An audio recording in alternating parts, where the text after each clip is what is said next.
Welcome to Foothill7TV.com. Here we are again. I'm back. It's been a couple months since you guys have seen me, but I'm here. Before the game, we got to see Brian Grant and Mitch Richmond in an interview with the fans, and they got to tell stories of when they used to play ball with the Kings. It brought back good memories. Let's go back to the fans and see what they had to think about it. Okay, we're here with Lon and Nori from Davis. We got a chance to listen to the interview with Brian Grant and Mitch Richmond. Kind of brought us back to the old days. Kind of talk about the old days and what those old Kings teams meant to this city. The first year that they were here was magical, and it stayed that way. And gradually, as things deteriorated, we'd come to games because we've been season ticket holders since that first year. We'd sit up there going, Since 84? Yeah. Wow. We'd sit there going, what are we doing here? And we realized we were watching the other team's players. Oh, And then Mitch got here, and things got better for a while, and then went back down, and then unfortunately he got traded, and the team really took off. And those were awesome years. Those were awesome years when Weber and Divac and those guys were here. What was your favorite moment, favorite experience from those years of Vlade and all those big time players from then? Well, from then or from back in the beginning? Well, One of my favorites all times was when the first playoffs we got to with Richmond, and everybody brought cowbells. That was that was the start of the cowbells. That was incredible. It's pretty cool to hear these stories from, you don't hear them all the time, and so it's good to hear where the cowbells came from. Did you take part in the cowbells? Did you bring them? Yes. In fact, I've got one. I've got one right here. Oh, we got a big one. we got a cowbell in here. Really, it's in here. It's a real one too, actually. Okay, you got to pull it out here. Pretty cool. They got their cowbell. Hey, let's hope we can use it tonight, right? I mean, come on. It gets used. It gets used no matter what. There we go, man. I just want to add one thing. Yes. As when Weber and Vlade and that team was here, we'd leave after a win and go home and could hardly wait till the next game. Oh, and Vlade used to have that Tunnel 21, that bar downtown, and lots of us would go down there, and the players would be with us, and we'd get them beers, they'd buy us beers. That was awesome. Awesome years. I keep hearing stories about how personal that team was and how That was incredible. human they were to us. That was incredible. Well, that's some pretty cool stories. I see we have down here. What does this hat mean to you? This is a really special hat. This has all the guys from this era, the Sacramento area, that are hanging up in the rafters. And I want to get, the only one I don't have is Mitch, so I'm going to try to get Mitch's signature up here. And I'm from Michigan, so I snuck Nick Stauskas on the back. He doesn't deserve to be on the front yet. Hopefully he'll be up there someday, right? I'm It's hoping. been a rough first year, but He needs some development. Yeah, he does. But he's a real nice kid, and it kind of reminds me of that, that possibility of having that humanness come back to the team. Oh yeah, and I think he will. I think he'll develop just like the guys have from last year. So I'm looking forward. What do you have to say for this team right now, this year? What's the goal for the rest of the year? I hope they start to evolve and improve a little bit because, it started out so hopefully, and then boy, things have just gone into the pot. Yeah, they have. And like the game last on Tuesday, they got up 20-10, and everybody was all excited, and then all of a sudden, we're going, well, this cannot last, and sure enough, they hit us like 34-4, I think. Here's a flash from the past here too. Here's an old guy who used to coach us briefly, in an effort to try to bring some of that aura here. Now, who is that again? That's Bill Russell. That's what I thought.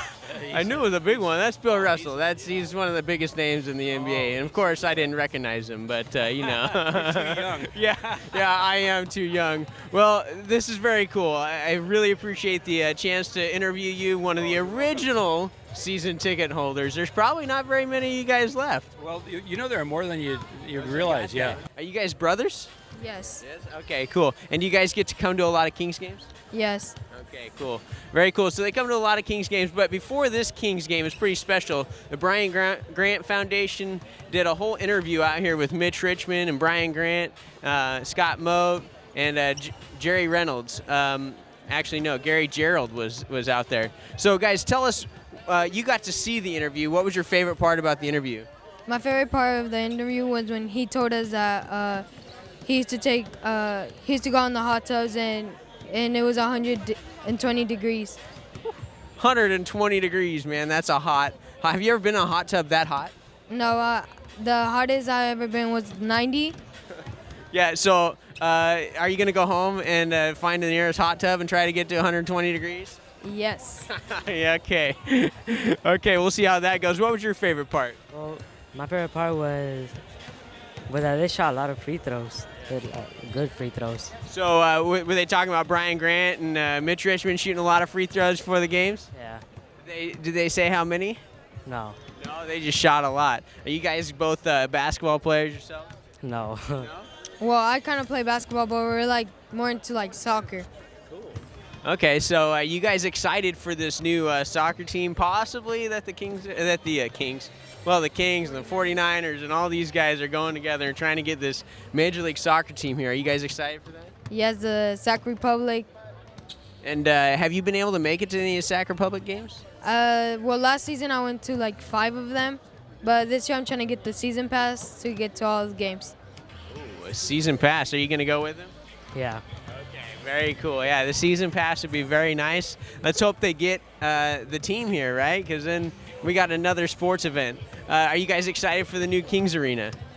Yes. Yeah. Have you seen the drawings for it? What's the coolest part about those drawings? Well, I like the outside because it's gonna be flat and it's gonna have a Sacramento Kings symbol on top of it. Very cool. I haven't seen it. You haven't seen it. Okay, there you go. We got some young Kings fans. They're actually from. The parents are from where again? Jalisco, Mexico. Jalisco, Mexico, and he says it much better than I do, but they're actually from Sacramento. So guys, have fun watching the game, okay? And go Kings and go Sac Republic, right? Have fun, guys. So before the game, they got a chance to watch the interview with Brian Grant and Mitch Richmond. What was your favorite part about that interview? Oh man, definitely seeing Mitch and just seeing what he had to say about the game. I have a lot of respect for him and everything he did for the Kings. So pretty much just Mitch, man. So as pertaining to Mitch Richmond, what do you wish this new Kings had that the old Kings teams didn't? No, he had a lot of drive, gave effort like every night. You know, I want our Kings team to be like that and give 110% every night and consistency and everything like that. I think we all love that consistency, that hard work. What did you enjoy about the interview? I liked hearing about, the experiences that they had and the fun that they used to have. And it sounded like there was a lot of fan excitement and the cowbells and all that. So that was pretty cool. We need that. Yeah, we do need that. And I think one of the coolest things about those guys is they're real and they're there and they're human. And that's the coolest thing about those guys. They're such nice guys. And not saying that the new Kings team isn't nice guys, but, you know. Did you get to see the interview? Yeah. What was your favorite part?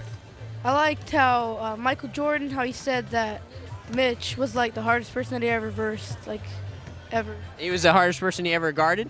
Is that what you said? Yeah, versed against Okay. one-on-one. Yeah. Well, that's pretty cool. I had never heard Michael Jordan say that, but that's pretty cool. That'd be fun playing against Michael Jordan. Did you ever get to see Mitch Richmond play at all? No. Did you ever get to see him play? Definitely a lot of highlights, old real games, you know. Yeah. Well, it's a new NBA where, you know, you can't be as rough, and it's, you know, you look back to the Michael Jordan, Mitch Richmond days where, like, it was almost wrestling out there. It's kind of miss those days, but, you know, DeMarcus Cousins is a pretty physical guy. What do you got to say about DeMarcus? Oh man, I mean I'm repping his jersey right now. No, he's definitely my favorite player. I try to copy his game on the court whenever I play, and he's leading us right now and stepping up big. Yeah. He's definitely stepping up big. And I got one question for you down here. What could you tell these Kings players that could maybe turn it around? Just give your all and give 110% on the court and aim for the win. Boy, I watched the last game, and I gotta say it was pretty disheartening. And then watching the highlights of players just standing around while someone's dunking the ball, it's kind of frustrating. So, I think they hit the nail on the head. Is we want 110% effort here as Kings fans, right? Because that's what we do. We give 110%, right? So we love you, Kings. Play your hardest. What do you guys want to say to them? Oh, man, we love you through the thick and thin. No matter what, I'm always on the court rooting for you guys. So there you have it. That's what the fans had to say about the Mitch Richmond and Brian Grant interview. During that interview, though, I got to speak to the director of the Brian Grant Foundation specifically about what Parkinson's does, what the outcome is, what Brian Grant is doing to beat the outcome. And so let's go to that interview now and see what Charisse has to say about it. We're here with Charisse Bjornskard, and I think I got that name right. She's with part of the Brian Grant Foundation, I guess, the Brian Grant Foundation for Parkinson's. So my question to you is, tell us a little bit about the foundation. So the Brian Grant Foundation has been around for about 4 years, and our focus is on helping those affected with Parkinson's to live active and fulfilling lives. We have two primary initiatives. We have exercise and nutrition as our primary focus. We don't do research. We're focused on helping patients find programs so that they can live their best quality of life today. Tell us a little bit about Brian Grant's story. If you guys don't know, Brian Grant used to play for the Kings, an awesome guy, and a big part of the Kings organization. He's been here many times before just to show himself. Tell us a little bit about his story. So Brian was diagnosed about a year out after retiring from the NBA, and he really wanted to do something for Parkinson's in the community right away after being diagnosed, which I have to say, if you know Brian, it's just a testament to who he is as a human being. A lot of people take a lot of time to deal with a diagnosis when they're handed something like that, which is so significant. He chose to immediately get up and say, what can I do? And so our first kind of effort in the Parkinson's community was to do a fundraiser. And so he set right to work and raised money, and then also quickly realized that there was more than money that needed to be raised, especially being now at 42 years old, young onset Parkinson's. There's not a whole lot of resources out there for people who are young, and he wanted to focus on finding ways to be able to really maximize what we know. And we know exercise and nutrition make all the difference in the world. And so for Brian, that became his focus and his mission, so that everyone knows exactly how to exercise and the power of nutrition. So what effect do the exercise and the nutrition have on it? Does it slow it down? Does it stop it? What? So that, I have to tell you, it's really been a remarkable kind of journey for us in the last 4 years. The testimonies that we hear on a daily basis absolutely will blow you away. I mean, people on a daily basis will tell us, I've cut back on my meds. I sleep better. I can work 8 hours a day at work. I haven't even been able to walk to my car. I now don't even have, a permit to, be in wheelchair parking. I mean, it's amazing to see the impact. In most cases, it is more powerful than any medication that you can take. So it's just been, it's a real, to know you work so hard, and then to see the benefits to that, and to hear the stories of people saying how my life is so much better because of what you're doing. There's just nothing better than that. Did you know Brian before the Parkinson's? I didn't. My background is in psychology. I've always had a passion for nonprofit. Brian and I, our paths crossed, a mutual friend of ours. I knew that the foundation was starting, and someone suggested that I get involved. And as soon as I had met him, heard the mission, I was in. Now, how have you, in that 4 years with Brian, how has he changed in that time? That's an interesting question.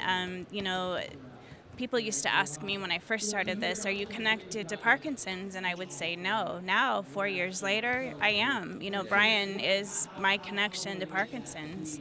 And to see him understand over the last few years really how to manage his symptoms, manage his body, to know what works for him, how to eat right, how to exercise right. His disease is progressing for sure. That is happening, but he's learning how to make sure that he can still maintain and slow things down so that when he does get into trouble, if depression rears its head or if he's having, challenges, physically, he can correct and adjust and then see the benefits to that. And I think for him, that's the passion. When he was diagnosed, typically what we hear is, here's a brochure and a pill and I'll see you in 6 months. And he thought, gosh, I have access, I have means, and I'm still frustrated. What is the person doing who has nothing?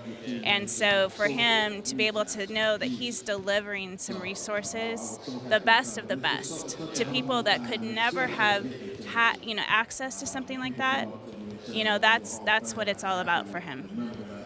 Wow, that's pretty deep. For someone who doesn't know much about Parkinson's, what does early onset mean? So early onset is if you're under the age of 60. And right now there's about 10 million people worldwide living with Parkinson's. About 1.5 million of those are in the United States.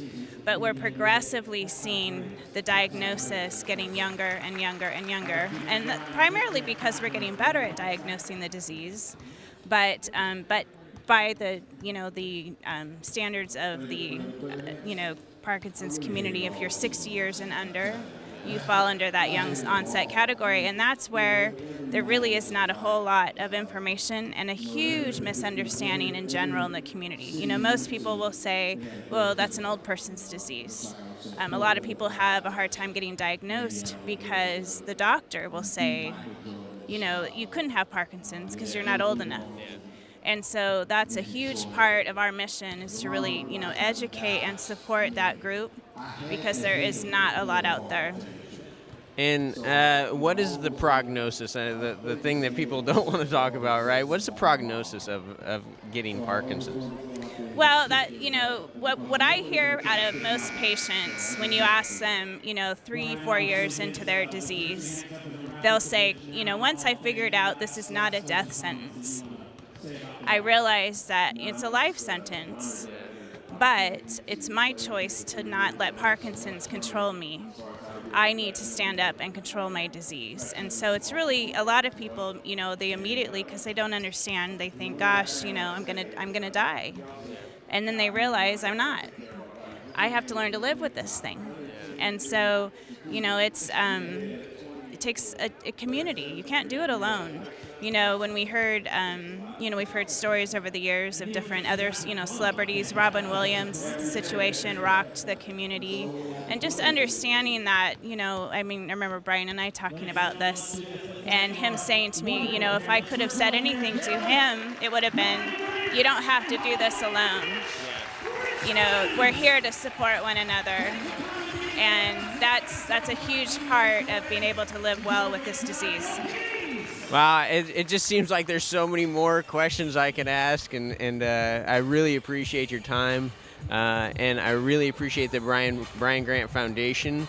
And for those who may want to participate, or for those who may have Parkinson's, how do they get in touch with the organization? That's a great question, because we need your help. Right now, there's so much to do. There's so much work to do. Come to our website, briangrant.org. Check us out. There's ways to get involved, volunteering, participating in our programs. We have a lot of online programs. We need financial support. There's a lot of ways to get involved, and we would love to have anyone and everyone check us out. Feel free to email. You can email me personally if you have questions, and we'll tell you how to get involved. So there you go. You have it. BrianGrantFoundation.org. BrianGrantFoundation.org. Yeah, so check it out if you're at all interested or have any questions on Parkinson's disease. Okay, here we are, leading up to the game. Big game tonight. Mitch Richmond is in town. They're going to honor him for the Hall of Fame. You can see behind me, Bill Russell's in town. So it's a big night. Bill Russell actually used to coach the Kings, and so it's almost kind of a homecoming for him. The Kings play the Mavericks tonight. It's going to be a tough game, but they are missing Nowitzki tonight and Rajon Rondo. Let's go Kings. Let's take out a win and give it 100% effort. For over 25 years, the Thompsons experience has been best told by our customers. I'm Debbie, and I'm from Placerville, California, and I just bought a car from Jesse Layton. It was an easy experience. Jesse made it very easy. I invite my family and friends to come enjoy the Thompson experience. Thompsons, where our customers do the talking for us. Experience it for yourself. Experience Thompsons.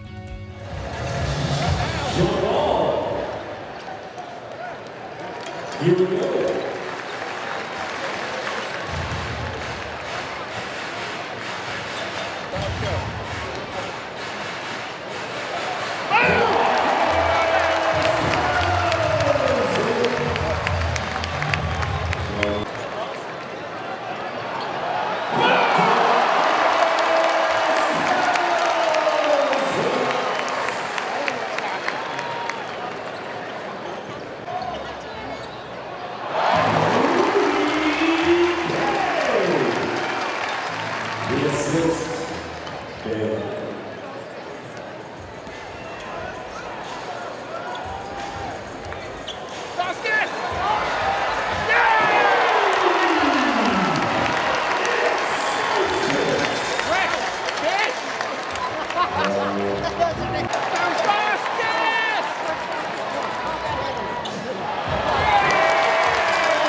Well, Kings fans, that first quarter was brutal. The Kings did not look good at all.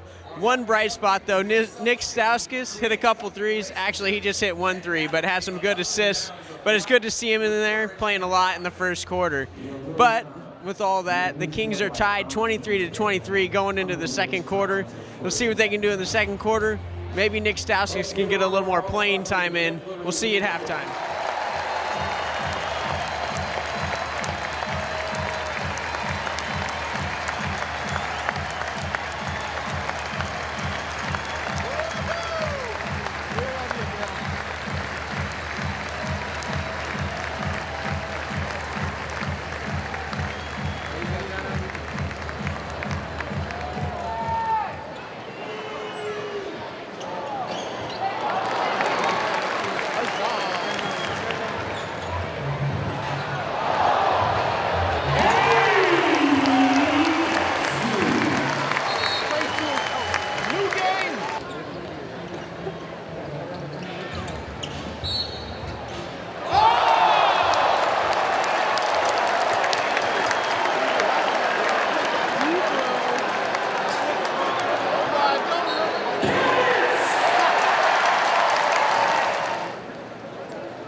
Let me settle in.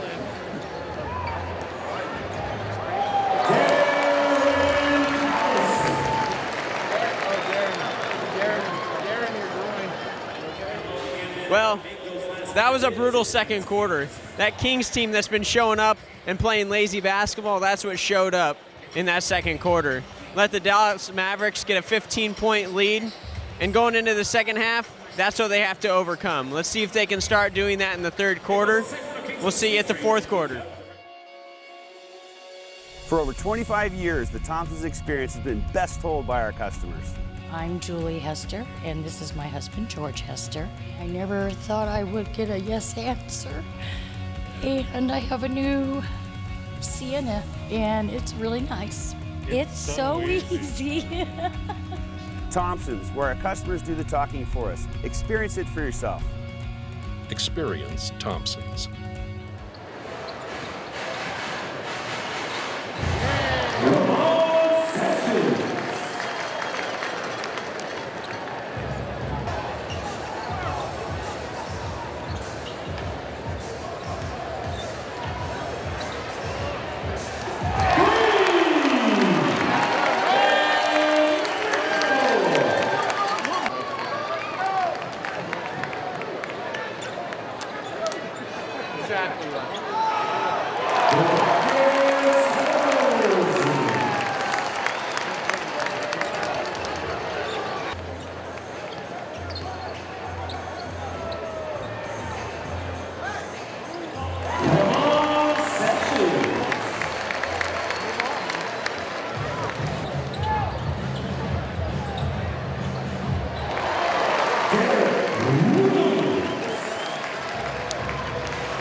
Well, the Kings find themselves down by 23 points now.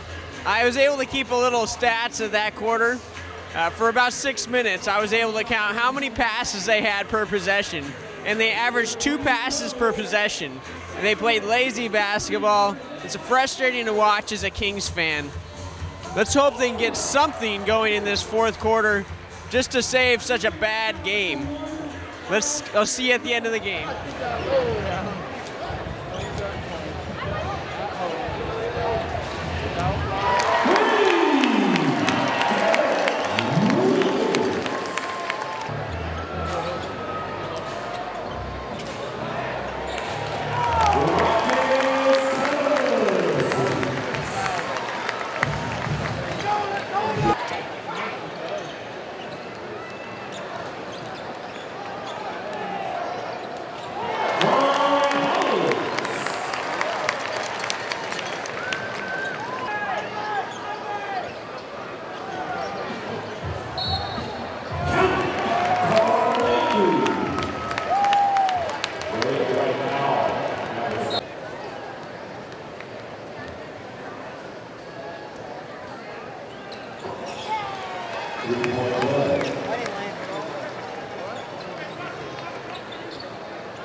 For over 25 years, the Thompsons experience has been best told by our customers.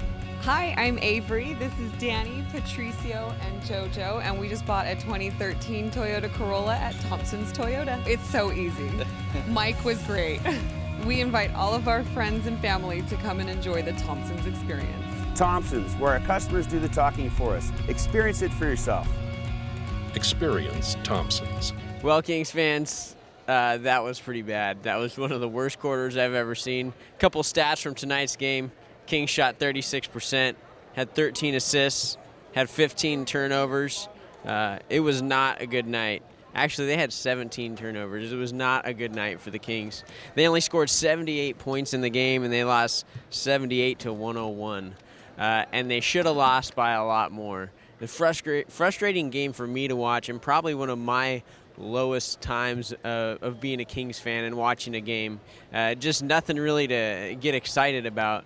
So we went into the locker room. We're going to see what they have to say, what the coach has to say, what the players have to say, and we'll be back. when the opposition makes their run, it seems like the wind just kind of goes out of sails of these guys. Well, it's happened a little bit late, and that's what happens when you get in these runs, man, where things aren't going well for you, and you can't feel sorry for yourself. So we got to keep fighting. And my message to the guys at the end of the game, man, whatever happens, we got to lay it all on the line. And make missed shots or not, you got to play hard the entire time, and that's the only way you're gonna get out of it. And nobody's gonna feel sorry for you, and right now, everybody's thinking they can beat you, and they want to punish you if they can. So we got to make sure we fight them the entire time we're out there on the floor. Do you think your team is playing hard right now? I'm sorry? Do you think your team I think is we're playing trying. I think we get deflated when things don't go well for us, and we got to fight our way through it. So, Coach, do you think that's the move? That's the move that that you're getting from this team. I'm sorry? That the move that you're getting from this team is like they feel sorry for themselves. No, I think that, you look at the second quarter. In the first quarter, we were right in there. It's 23-23. We started the quarter off pretty decent, and then we missed some shots, and they make some shots, and then we turned it over, and we just kind of, here we go again, and there's a lot of basketball left, so we can't allow that to affect us. We just make a mistake, make a shot, miss a shot. We got to play hard, and that's for 48 minutes. And we've had lapses in games where it's 6-7 minutes in a game it costs you because teams make big runs on us. Give up 37 points in that second quarter. Other than that, we're closer to them. How do you keep the guys from getting chippy with each other on the It's tough, because everybody's these guys want to win, man. They want to compete, and it gets a little difficult. But we got to stay together. We got to make sure that we support each other as we push each other through these tough times. That we stay together as a group so we can have a chance to fight our way through it. If we're fighting each other in-house all the time, it's going to be difficult to fight your way through it. You've got 34 games left. How do you stop this? One game at a time. One at a time. We can't look at all 34. We can't play one at a time. And we got Utah on Saturday. We got to make sure we get ourselves ready to go. They're a young team. They're going to play hard on their home floor. And we got to lay it out there for 48 minutes to have a chance to beat them. Well, as you can see, we got to talk to Coach Corbin. He didn't have much to say, but he did say that the Kings have to take it one game at a time, and I really agree with that because they are in the lowest spot that I've seen them as a team. The locker room was really quiet. The players not talking to each other very much. Coach Corbin was talking to a couple of the players. It's really quiet. Didn't feel like barraging them with questions. Where they go from here, there's a trade deadline looming. Let's see if the Kings make any trades, see if that adds any spark to the team. But until then, watch us on Comcast Channel 7 or Foothill7TV.com.